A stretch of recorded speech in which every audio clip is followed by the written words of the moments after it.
Bonjour à tous. Eh bien, notre marche vers Noël commence à arriver à son terme. Nous sommes mercredi 23 décembre et j'ai intitulé cette méditation « Des lendemains qui pouponnent ».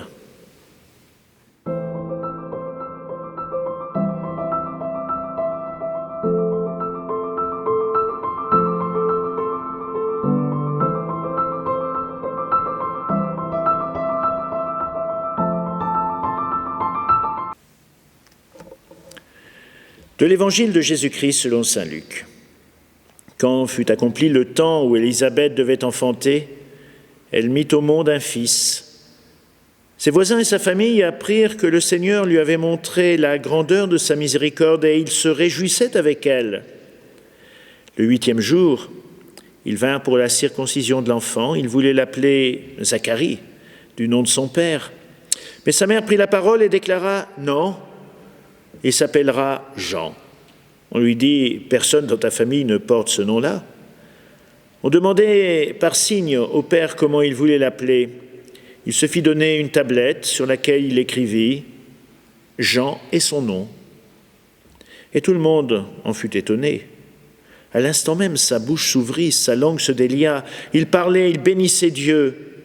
La crainte saisit alors tous les gens du voisinage et dans toute la région montagneuse de Judée, on racontait tous ces événements.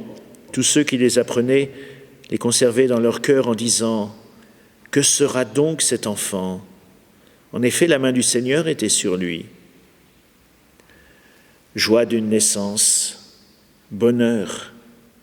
Les Français sont les plus râleurs de tous les peuples, paraît-il. Pourtant, ils considèrent, comme tout le monde, qu'il n'est pas bien porté d'être malheureux.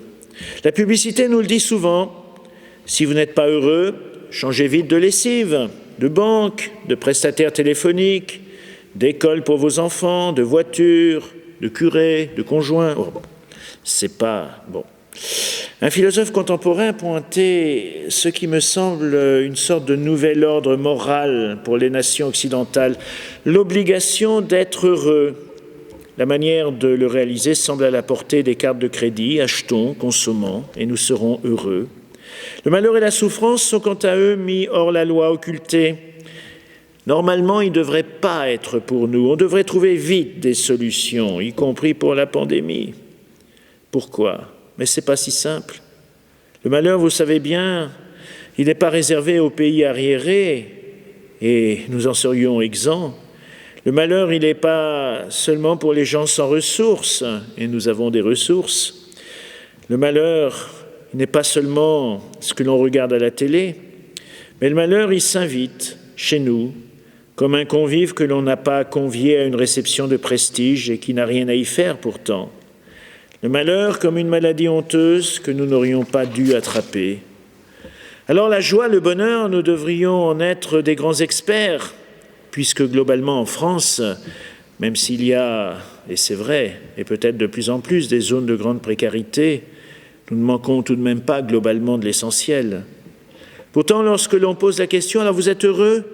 La réponse est bien souvent non. Ah non, surtout pas en ce moment, avec le temps qu'il fait, avec la pandémie, avec la crise, avec la situation difficile, avec le niveau scolaire qui baisse chaque année, à tel point qu'on finira par ne plus l'apercevoir du tout. Comment voulez-vous que le bonheur soit au rendez-vous ? Quand on demande « ça va ?», on répond « ça va comme un lundi ». Vous connaissez peut-être la petite chanson, elle n'est pas extraordinairement poétique. Aujourd'hui, c'est lundi, c'est pourri. Alors je me dis, ça sera mieux mardi. Mardi, voilà, c'est pourri aussi. Alors je me dis que ça irait mieux mercredi. C'est aussi ainsi jusqu'au samedi. Alors vivement le dimanche. Oui, mais le dimanche, il faut se retrousser les manches pour rattraper cette semaine pourrie. Bon, je crois qu'il faut mieux que je retourne au lit. Bon, moi, je parle de grande poésie. Alors, qu'est-ce que le bonheur ? Qu'est-ce que ce bonheur bien dont nous parle ici l'Évangile ? Saint Augustin, à la fin de l'Empire romain, observait déjà cette recherche du bonheur que poursuivaient les philosophes du plaisir, Épicure. Bon, il ne faut pas simplifier, c'est une belle philosophie. Mais il interrogeait, dit Épicure, qu'est-ce qui te rend heureux ? Le plaisir. Dit Stoïcien, qu'est-ce qui te rend heureux ? La vertu de l'âme.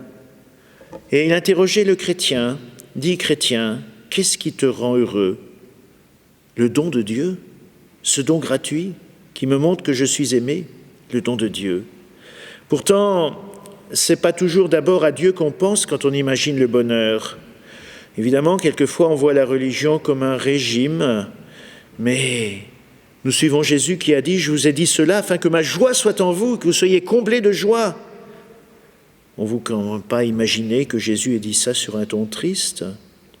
Alors, comment l'esprit de l'Évangile qui parle de nous combler de joie, quand nous recevons ce message, eh bien, peut-il transformer quelque chose qui pouvait paraître banal, notre vie d'aujourd'hui difficile, en ce moment heureux, plein d'espérance? Eh bien, n'oublions pas à l'approche de Noël, cette joie que le Christ proclame dans son Évangile, nous invitant à une sérénité heureuse, qui ne gomme pas nos difficultés, mais qui nous donne un immense besoin d'espérer.